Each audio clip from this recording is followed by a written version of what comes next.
આ 15મી ઓગસ્ટ આવે એટલે સમગ્ર દેશના ઘરે ઘરે ને ઓલપાડ તાલુકાના સમગ્ર ગામની અંદર ઘરોની અંદર તિરંગો લહેરાશે અને એ તિરંગો અમે બધાએ વ્યવસ્થા કરી છે. ભારતીય જનતા પાર્ટીએ વ્યવસ્થા કરી છે, સરકારશ્રી તરફની વ્યવસ્થા કરી છે. દરેક ઘરની અંદર જે રાષ્ટ્રધ્વજ આપણા ઘરની ઉપર લહેરાવો જોઈએ. આજે મને કેટલા આનંદ થાય છે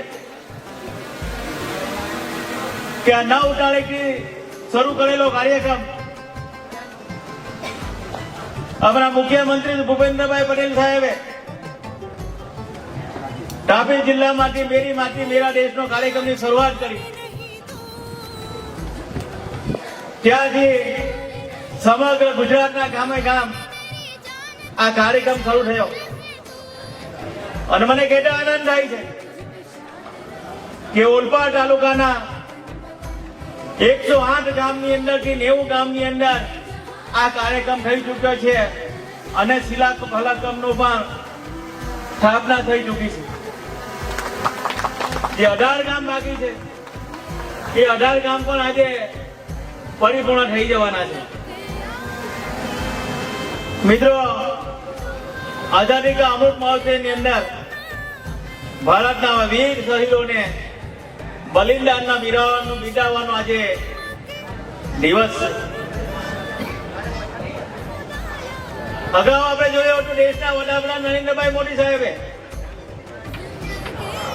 જ્યારે સરદાર પટેલની ઊંચી 182 મીટર ઊંચી પ્રતિમા બનાવવાનો સંકલ્પ કર્યો હતો ત્યારે આમ તો સરકાર જાતે બી 182 મીટરની પ્રતિમા બનાવી શકતી હતી,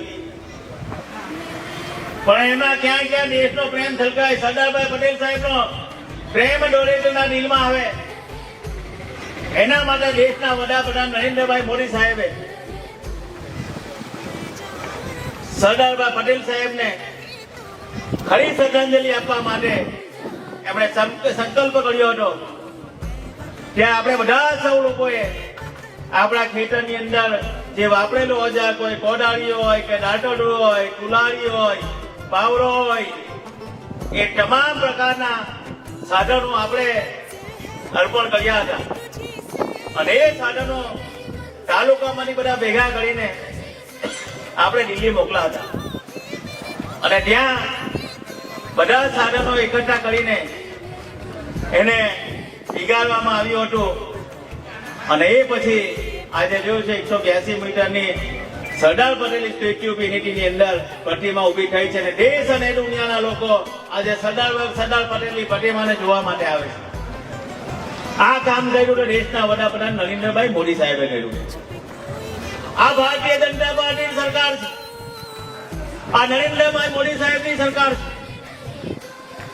અને સરકારની અંદર જો રાષ્ટ્રપ્રેમ દેખાતો હોય તો આ ભારતીય જનતા પાર્ટીની સરકારમાં નરેન્દ્રભાઈ મોદી સાહેબની સરકારની અંદર આ રાષ્ટ્રપ્રેમ જોવા મળે છે.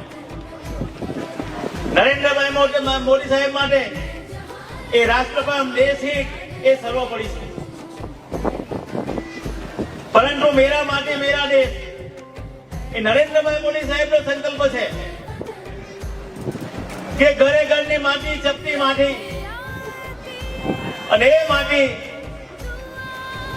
દિલ્હીમાં કર્તવ્ય પથની ઉપર જાય, એ આપણા તાલુકાનો એક કળશ ત્યાં જશે, ત્યાં સ્મારક બનશે, ત્યાં આપણે ખરા અર્થમાં આપણે શહીદોને શ્રદ્ધાંજલિ, વીરોને નમન અને પોલીસ કર્મીઓને સન્માન કરવાનો આપણે એક મોકો મળવાનો છે.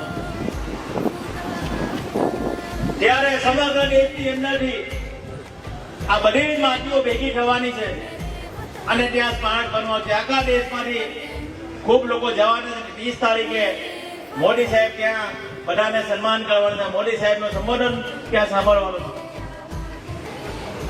આ દેશના વડાપ્રધાન નરેન્દ્રભાઈ મોદી સાહેબે ભારત દેશનું નામ સમગ્ર વિશ્વની અંદર ઉજાગર કર્યું તો આ દેશના વડાપ્રધાન નરેન્દ્રભાઈ મોદી સાહેબે કર્યું છે. 196 દેશની અંદર તમે ક્યાંક પૂછો તો કદાચ જાપાન દેશના લોકોને ખબર હશે કે ભાઈ અહીંયાના વડાપ્રધાન કોણ છે, અહીંયા પ્રમુખ કોણ છે, એવા દેશના 5 દેશના લોકોને કદાચ બીજા બધા દેશોને ખબર હશે, પણ દુનિયાના 196 દેશની અંદર જાઓ, કોઈ પણ નાગરિકને પૂછો ભારત દેશના વડાપ્રધાન કોણ છે, તો ત્યાં નાગરિક કહે છે ભારત દેશના વડાપ્રધાન નરેન્દ્રભાઈ મોદી સાહેબ છે. આ નામના નરેન્દ્રભાઈ મોદી સાહેબે ભારતનું નામ ઉજાગર કર્યું છે. માટીને નમન, વીરોને વંદન અને દેશ માટે બલિદાન આપનાર વીરોને સમર્પિત એવા ભાવ સાથે આપણે શપથ ગ્રહણ કરીએ છીએ. હું શપથ લઉં છું કે ભારતને 2047 સુધી આત્મનિર્ભર અને વિકસિત રાષ્ટ્ર બનાવવાના સપનાને સાકાર કરીશું. ગુલામીની માનસિકતાને જળમૂળથી બહાર કાઢીશું. દેશના સમૃદ્ધ વારસા પર ગર્વ કરીશું. ભારતની એકતાને સુદૃઢ કરીશું અને દેશની રક્ષા કરવાવાળા વીરોનું સન્માન કરીશું. દેશના નાગરિક હોવાનું કર્તવ્ય નિભાવીશું. ભારત માતા કી. આઝાદી કા અમૃત મહોત્સવમાં મેરી માટી મેરા દેશ અભિયાનનું આયોજન જે કરવામાં આવ્યું છે